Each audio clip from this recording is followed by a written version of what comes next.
5টা ডিপার্টমেন্টে শক্তিশালী হওয়া। কয়টা ভাই? এই নসিহতটুকু আমাদের ঊর্ধ্বতন কর্তৃপক্ষের কাছে আমি হাত জোর করে করতেছি, একবার হাত জোর করে। 5টা ডিপার্টমেন্টে এই দেশটাকে শক্তিশালী করতে হবে। কয়টা ভাই? 1 নম্বর শিক্ষা। 1 নম্বর, প্রত্যেক মুসলমানকে কোরআন এবং সুন্নাহর শিক্ষায় শিক্ষিত করতে হবে। আমি অন্য ধর্ম নিয়ে কথা বলছি না, তারা তাদের মতো দিন পালন করে, লাকুম দীনুকুম ওয়ালিয়া দিন, লাকুম দীনুকুম ওয়ালিয়া দিন। তারা তাদের ধর্ম পালন করে করুক, আমাদের কোনো মাথা ব্যথা নাই। প্রত্যেক মুসলমানের বাচ্চাকে কোরআন সুন্নাহর শিক্ষায় শিক্ষিত করতে হবে এবং একই সাথে এই যুগকে চ্যালেঞ্জ করার জন্য যত সাবজেক্ট দরকার সব সাবজেক্ট আমাদেরকে শিখতে হবে ইনশাআল্লাহ। একমুখী শিক্ষা না, দ্বিমুখী শিক্ষার মেরুকরণ না, একদম দ্বিমুখী শিক্ষাকে একমুখী করে একটা কম্বাইন্ড এডুকেশন সিস্টেম চালু করতে হবে। যদি আপনারা না পারেন আমাকে দায়িত্ব দেন, আমাদেরকে বলেন যে ভাই বা ছোট ভাই, তোমাকে আমি 1 বছর সময় দিলাম, শিক্ষার বিষয়গুলো গোছায় দাও, বিনা পারিশ্রমিকে ইনশাল্লাহ করে দেব, কোনো সমস্যা। 1 টাকাও দিতে হবে না, জাস্ট একটা চেয়ার টেবিল দেন, 100 জন আলেম দেন, 100 জন বুদ্ধিজীবী দেন, ঘুরে দিব ইনশাল্লাহ। প্লে গ্রুপ থেকে মাস্টার্স পর্যন্ত আমাদের ছেলেমেয়েরা এমন শিক্ষায় শিক্ষিত হবে যেটাকে শরীফার গল্প শেখাবে না ইনশাল্লাহ। বরং আমার ছেলে পাইলটও হবে, বিমানও চালাবে, আমার ছেলে ইনশাল্লাহ হাফেজে করানো হবে ইনশাল্লাহ। আমার মেয়ে ডক্টরও হবে ইনশাল্লাহ, আমার মেয়ে আয়েশা রাদিয়াল্লাহু আনহার মতো মুহাদ্দিসও হবে। আমাদের এক ভাই সে রাজনীতিবিদ হবে ইনশাল্লাহ, জুমার খুতবাও দিতে পারবে ইনশাল্লাহ। আল্লাহর কসম করে বলতেছি, এমন শিক্ষা চালু করা সম্ভব, শুধু আপনারা যদি একটু সৎসাহস দেখান, একটু উদ্যোগ গ্রহণ করেন। আল্লাহ পাক বহুত আজর দিবেন আপনাদেরকে। আল্লাহ পাক এই ওসিলায় আপনাদের সব গুনাহ মাফ করে জান্নাতে দিতে পারেন। আল্লাহর ওয়াস্তে আল্লাহর দিকে ফিরে আসেন। আমি আপনাদের সবচেয়ে শ্রেষ্ঠ বন্ধু, আমাকে শত্রু মনে করেন না। ইউসুফ আলাইহিস সালাম এক পর্যায়ে বলেছিলেন যে আমি যোগ্য, আমাকে দায়িত্ব দেন। মনে আছে আপনাদের? যখন সমাজে দুর্ভিক্ষের স্বপ্ন দেখলেন রাজা, রাজদরবারে গিয়ে তিনি বললেন যে দেখেন, আপনার স্বপ্নটা এমনি এমনি স্বপ্ন না, 7 বছর এখানে ফসল ফলবে, 7 বছর দুর্ভিক্ষ হবে। যদি আপনি আমাকে দায়িত্ব দেন, আমি ইনশাল্লাহ এমন একটা অর্থ ব্যবস্থা প্রণয়ন করব যে ইনশাল্লাহ এই দুর্ভিক্ষের কবল থেকে মানুষ বেঁচে যাবে। মানুষ বাঁচে নাই। ওখানে এখানে প্রমাণ হয় একটা জিনিস, যখন দায়িত্ব নেয়ার যোগ্য কেউ দেখা যায় না, তখন যোগ্যদেরকে কথা বলতে হয়। যোগ্যদেরকে কি করতে হয়? কথা বলতে হয়। এখন দায়িত্ব দেখতেছেন না কাদের হাতে? একটা লোক, যে ব্যক্তি আল্লাহর অস্তিত্বেই বিশ্বাস করে না, সে কিতাব লিখতেছে, ওই কিতাব আমাদের সন্তান পড়তেছে। আমি নাম মেনশন করতে চাচ্ছি না। কিছু মানুষ যারা আল্লাহর অস্তিত্বেই বিশ্বাস করে না, তারা মনে করে মহাবিশ্ব সৃষ্টি হয়েছে বিগ ব্যাং থেকে, আল্লাহ সৃষ্টি করে নাই। ও ডিপার্টমেন্ট অফ হেড হয়ে বসে আছে। এখন আজকে ট্রান্সজেন্ডার ইস্যু আসছে জন্য আপনারা নড়ে চড়ে বসতেছেন না। শিক্ষার যে দশা চলতেছে, আমরা ভয় করি যে আজকে থেকে 10 বছর যদি এমনভাবে চলতে থাকে, আল্লাহ মাফ করুক, আমার আশঙ্কা একটা প্রজন্ম গড়ে উঠবে, জীবনে বাপকে তো সালাম দিবেই না, সালাম কেমন করে শুদ্ধ করে দিতে হয় সেটাও শিখবে না কখনো। ওই দিন যদি আপনারা দেখতে না চান, এখনই ব্যবস্থা গ্রহণ করেন। আমাদের কাছে ব্যবস্থা গ্রহণ করার কোনো ক্ষমতা নাই, ক্ষমতা আপনাদের হাতে আছে। আপনারা যদি এই ক্ষমতাকে আল্লাহর দিকে, আল্লাহর সন্তুষ্টির জন্য ব্যবহার করেন, আল্লাহ আপনাদেরকে আরো বড় করবে ইনশাল্লাহ। যদি আল্লাহর জন্য এটা আপনার আল্লাহর জন্য ব্যবহার না করেন, এগুলোকে প্রশ্রয় দিতে থাকেন, বিশ্বাস করেন ভাই, ফেরাউন টিকতে পারে নাই, নমরুদ টিকতে পারে নাই, আদ জাতি টিকতে পারে নাই, সামুদ টিকতে পারে নাই, নুহের কম টিকতে পারে নাই, কমে লুত টিকতে পারে নাই, কমে মাদিয়ান টিকতে পারে নাই, আসহাবুল আইকা টিকতে পারে নাই, মুসার কম বানু ইসরাইল টিকতে পারে নাই। আমরা কোন ক্ষেত কি মূলা? আমরা কোত্থেকে আসলাম? আমরা এগুলো চালাই যাবার আল্লাহ পাক আমাদেরকে একদম জান্নাতুল ফেরদৌস দিবেন এমনটা মনে করছেন? হাদিস কত চমৎকার, কত সুন্দর হাদিস। লাউ ইয়াহদি আল্লাহু বিকা রাজুলান ওয়াহিদান খায়রুল লাকা মিন হুমরিন নাম। তোমার দ্বারা যদি একটা মানুষ আল্লাহর দিকে ফিরে আসে, আল্লাহওয়ালা হয়ে যায়, লাল উট কুরবানি করার চেয়ে বেশি নেকির কাজ। তোমার একটা দাওয়াতে যদি মানুষ আল্লাহর দিনের দিকে ফিরে আসে, ওই আমলকারী সব নেকি তুমি পাবা। যদি একজন সৎ নেতা দাঁড়ায় যায় বলে যে আমরা প্রাইমারি লেভেলেই ক্লাস 1 থেকে 5 পর্যন্ত যে সময়টুকু, এই সময়টুকুর মধ্যে আমাদের বাচ্চাদেরকে কোরআন তেলাওয়াত করা বাধ্যতামূলক করে দিলাম, সিলেবাসভুক্ত করে দিলাম, ওই নেতার উপর আল্লাহ রহম করবে ইনশাআল্লাহ। সেটাই আছে সেই সাহসী নেতা। আমি আপনাদেরকে বলি যারা রাজনীতি করেন, কারণ আমার সাথে আপনাদের কোনো শত্রুতা নাই, আর আমি আপনার শত্রুও না, বরং বন্ধু। আপনারা যারা রাজনীতি করেন, এমন একটা নেতা খালি বের করে দেন, এমন একটা নেতা হয়ে যান খালি ওমরের মতো। আল্লাহ পাক তৌফিক দান করেন আপনাদেরকে, যে আপনারা যদি কোরআন শিক্ষাটাকে বাধ্যতামূলক করে দেন, নবীর হাদিস শিক্ষাগুলোকে বাধ্যতামূলক করে দেন, সিরাত নবীর জীবনী চর্চাগুলোকে বাধ্যতামূলক করেন উচ্চ মাধ্যমিক লেভেলে, দেখবেন এই ছেলেপেলেগুলো আর ওই ইয়াবাখোর হবে না ইনশাআল্লাহ। এরা ওই টিকটক, ফেসবুক আর পাবজি, ফ্রি ফায়ার নিয়ে পড়ে থাকবে না। এরা কিশোর গ্যাংয়ে যোগ দিবে না, এরা জেনা করবে না ইনশাআল্লাহ। এগুলো আপনি ঠেকাতে পারবেন না, তো জেনা ঠেকাতে পারবেন না এখন আপনি। এরা ফ্রি মিক্সিং এ চলে গেছে, সবার ফোনে ফোনে পর্ন দেখতেছে। ওরা বাচ্চাদেরকে ধরে ধরে রেপ করতেছে। এখন ছেলে মেয়ের আদমশুমারি যদি করতে পারেন, একটা কুমারিত্ব শুমারি করে দেখেন, 18 বছরের কম কত মেয়ের সতীত্ব নাই, 21 বছরের কম কত ছেলে সতীত্ব নাই, আপনি টেস্ট করে দেখতে পারবেন। এই হলো সমাজের অবস্থা। এখন চলতেছে সমকামিতা। আল্লাহর লুতের গজব নেমে আসবে, লুত আলাইহিস সালামের কওমের গজব নেমে আসতে পারে। আল্লাহ হেফাজত করেন আমাদেরকে। সমকামিতা বৈধ করে গিলিয়ে খাওয়ার জন্য ট্রান্সজেন্ডার চালু করতেছে এরা। ছেলে বাইর থেকে ছেলে, মনে মনে মেয়ে, মনটা চায় ছেলের সাথে যৌন সম্পর্ক করতে, নাউজুবিল্লাহ, অথচ বাইর থেকে একটা ছেলে। সমস্যাটা মানসিক না? 3 দিন টানা সকাল বিকাল কারেন্ট শর্ট দেন মাঠের মধ্যে, সব সমস্যা ঠিক হয়ে যাবে ইনশাআল্লাহ। 3 দিন, বাস 3 দিন থেরাপি দেন, ঠিক হয়ে যাবে। এগুলো প্রমোট করতেছে মিডিয়াতে বিভিন্ন নাটক দেখাচ্ছে, এগুলো দিয়ে ফেসবুকে এরকম ক্লিপ দেখানো হচ্ছে, মানুষ লিখতেছে, অধিকার চাচ্ছে। কোন যুগে আসলাম রে ভাই? আমরা কোন যুগে আসলাম? আল্লাহ রাব্বুল আলামিন আমাদের সবাইকে হেদায়েত দান করেন, অন্যায়ের প্রতিবাদ করার তৌফিক দান করেন। আমি আমাদের ঊর্ধ্বতন কর্তৃপক্ষকে বিনয়ের সাথে অনুরোধ করব, এইগুলোর পিছনে যারা এজেন্ডা বাস্তবায়ন করতেছে সবগুলোকে ধরে ভিতরে ঢুকাই দেন একেবারে। 7 দিন রিমান্ডে রাখেন, ঠিক হয়ে যাবে ইনশাআল্লাহ। আপনারা খালি দাড়ি টুকি পাগড়ি জুব্বা দেখলেই সন্ত্রাসী মনে করেন? এরা তো স্পষ্ট সংস্কৃতির সন্ত্রাস, স্পষ্ট শিক্ষা সন্ত্রাস। আমাদের ছেলেপেলেদেরকে ছেলে জেনা করানোর দিকে নিয়ে যাচ্ছে এরা। কালকে যদি আপনার ছেলে একটা ছেলেকে বিয়ে করে, আপনি খুশি হবেন? আস্তাগফিরুল্লাহ, নাউজুবিল্লাহ। আল্লাহ পাক আমাদেরকে হেফাজত করেন, আল্লাহ পাক আমাদেরকে মাফ করেন। আপনার মেয়ে যদি কালকে একটা মেয়েকে বিয়ে করে নিয়ে আসে, আপনি সমাজে মুখ দেখাবেন কিভাবে? এগুলো এখন যদি না থামাই, তাহলে কখন থামাবেন? ওই যে বললাম, সুদ যখন চালু হয়েছিল আমরা সবাই কিন্তু প্রতিবাদ করি নাই। এখন সবাই সুদখোর হয়ে যাচ্ছে দিন দিন। আমরা যে অনেকে তাহাজ্জুদ পড়ি, করে কান্নাকাটি করি, আল্লাহ দোয়া কবুল করো, এইটা করো সেইটা করো। দেখেন দোয়ার বেশিরভাগই কবুল হয়। কেন হবে? অর্থনৈতিক জীবনে তো সুদ খাচ্ছি, আমি ঘুষ খাচ্ছি, দুর্নীতি করতেছি, হারাম খাচ্ছি, পণ্যে ভেজাল দিচ্ছি। আল্লাহ পাক আমাদের সবার রিজিককে হালাল করার তৌফিক দান করেন। আর লম্বা করি না ভাই, অনেক রাত হয়ে যাচ্ছে।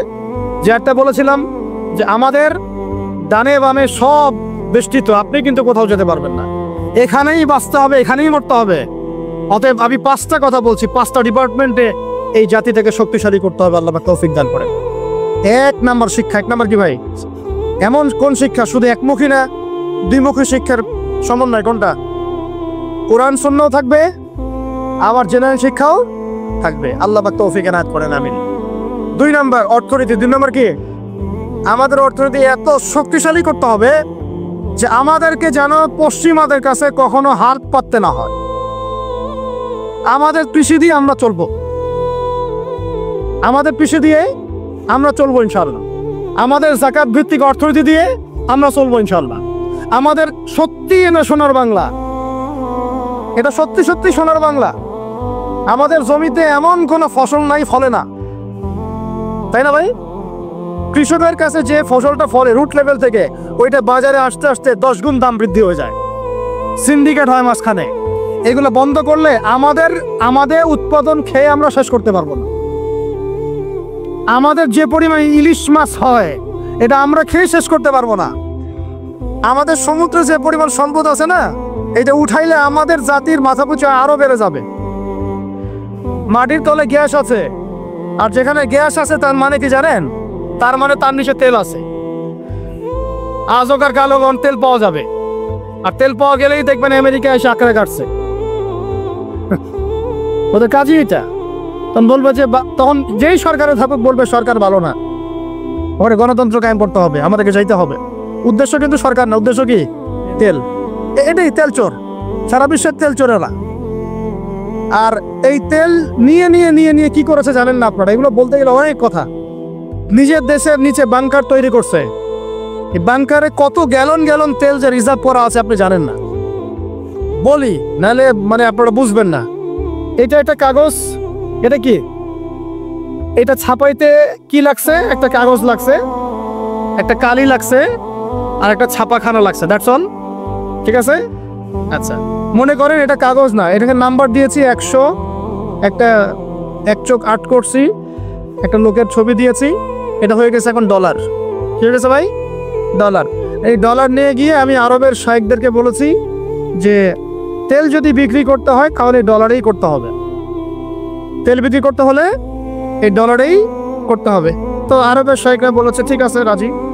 কুল্লু খালাস ইয়া হাবিবি। ওরা বলেছে ঠিক আছে, আমরা শুধু তোমাদের কাছেই তেল কিনবো, আর কারোর কাছে তেল কিনবো না। শুধু তোমাদের গালফ কান্ট্রির কাছেই তেল কিনবো, আর কারোর কাছে তেল কিনবো না। তোমরা শুধু ডলারে তেল কিনবা, অন্য কোনো কারেন্সিতে তেল কিনতে পারবা না। টাকা দিলে তেল দিবে না, রুপি দিলে তেল দিবে না, লিরা দিলে তেল দিবে না। যতক্ষণ আপনি এই ডলারটাকে মানে ওই আপনার টাকাটাকে ডলারে কনভার্ট না করছেন ততক্ষণ পর্যন্ত তেল দিবে না। এই যে চুক্তিটা হলো, এই চুক্তিটা হয়েছে বাদশা ফয়সালের ইন্তেকালের পরে, সরি বাদশা ফয়সালের যুগে। বাদশা ফয়সাল, কিং ফয়সাল রাহিমাহুল্লাহ, তার সময় আরব ইসরায়েল যুদ্ধের সময় তিনি তেল বয়কট করেছিলেন। তো এই চুক্তিটার নাম হচ্ছে পেট্রো ডলার মনিটরি সিস্টেম। কি বললাম বলেন? Petro dollar monetary system. এখন বলেন ওলামায়ে কেরাম তো অনেকে আছেন এখানে, বলেন তো এই চুক্তিটা জায়েজ না জায়েজ? এক সময় কেনা বেচা হতো সোনা দিয়ে, কি দিয়ে? গোল্ড কয়েন দিয়ে, রূপার কয়েন দিয়ে। ওইটা দিয়ে নবী সাল্লাল্লাহু আলাইহি ওয়াসাল্লাম কেনা বেচা করতেন। ওইটার মান কিন্তু কখনো কমে যাবে না, যাবে? কখনো কমবে না। আসহাবুল কাহফ 309 বছর পর ঘুম থেকে উঠছে, ওই 309 বছর আগে পকেটে যে মুদ্রা ছিল ওইটা বের করে দিয়ে বলতেছে বাজারে গিয়ে খাবার নিয়ে আসো। বুঝেন ভাই? জি। আর আপনি আপনার এই যে 1000 টাকাকে পকেটে রাখে 309 বছর ঘুমান, ঘুম থেকে উঠে এটা বের করে দিয়ে বলেন খাবার নিয়ে আসো। ওই সময় 309 বছর আগে ওই 1000 টাকা দিয়ে যদি 1 কেজি গরুর মাংস পাওয়া যাইতো, 309 বছর পর বের করে দেখবেন ওই 1000 টাকা দিয়ে আপনি ডিম পাইতে পারেন, বড়দের একটা কি ডিম বা মুরগি পাইতে পারেন। এটাকে ইনফ্লেশন বলি আমরা। কি বলি? ইনফ্লেশন। তো যাই ওইদিকে যাচ্ছে না। এখন এটা বুঝেন, এই যে ডলারটা আমি ছাপাইছি, আমার কোনো খরচ আছে? এই ডলারটা ওকে দিলাম, দিয়ে আমি তেল নিলাম। তেল মানে হচ্ছে এই বিশ্বের সোনা। তেল মানে এই বিশ্বে এখন সোনা ফাংশন করে না মার্কেটে, তেলই হচ্ছে সোনার জায়গা দখল করছে।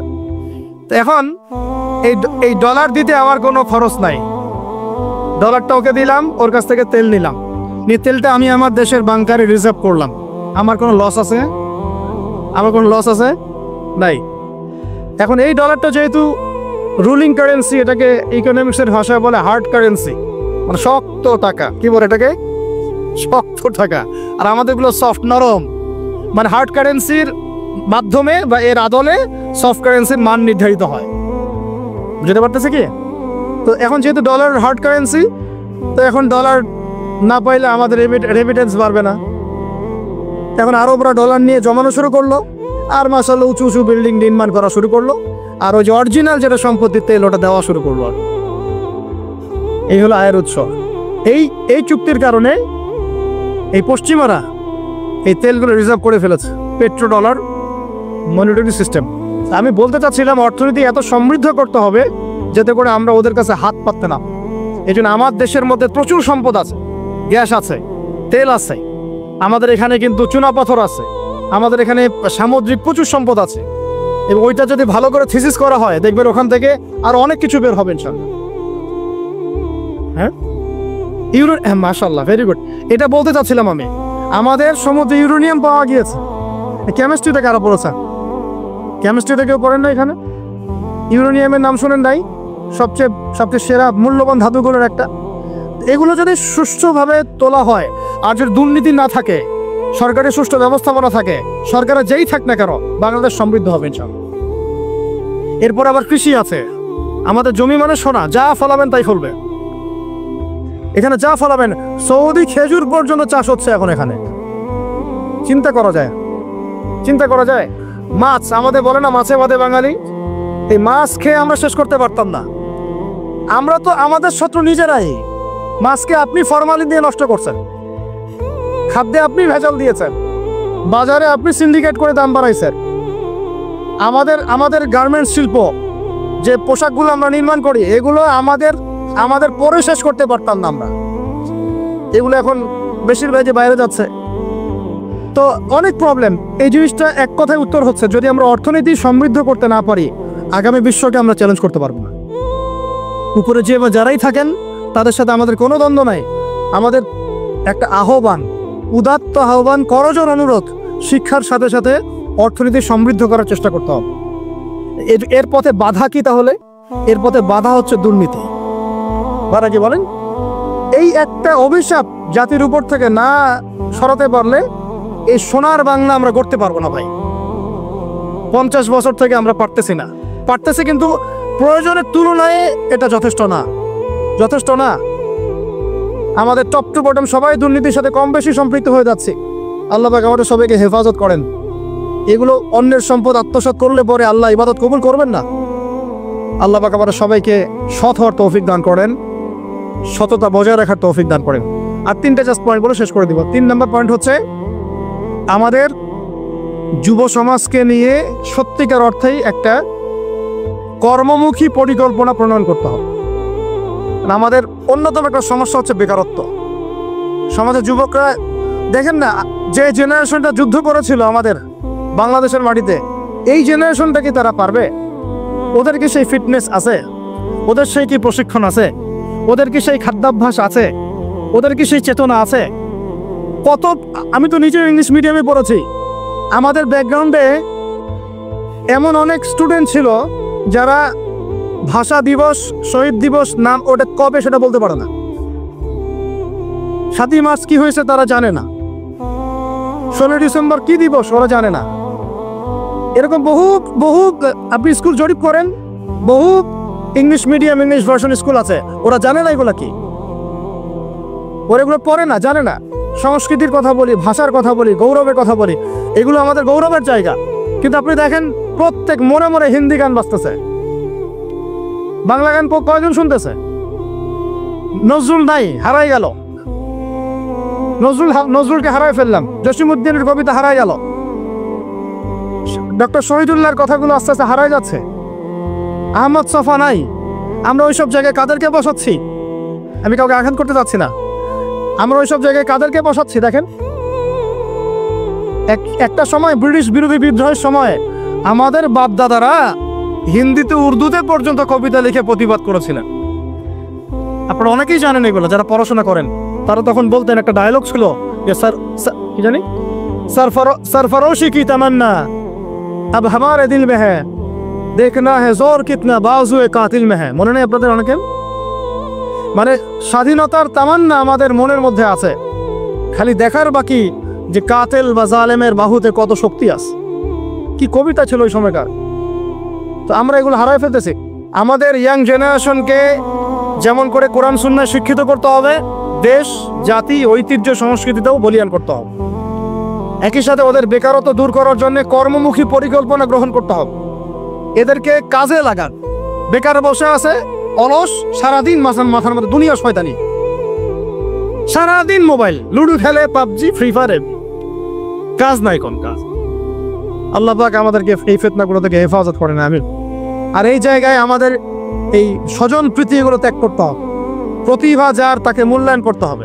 যদি আমার প্রতিভা থাকে, আমাকে চাকরি দিতে হবে। ওই ভাইয়ের প্রতিভা থাকে, তাকে চাকরি দিতে হবে। ওই ভাইয়ের প্রতিভা আছে, সে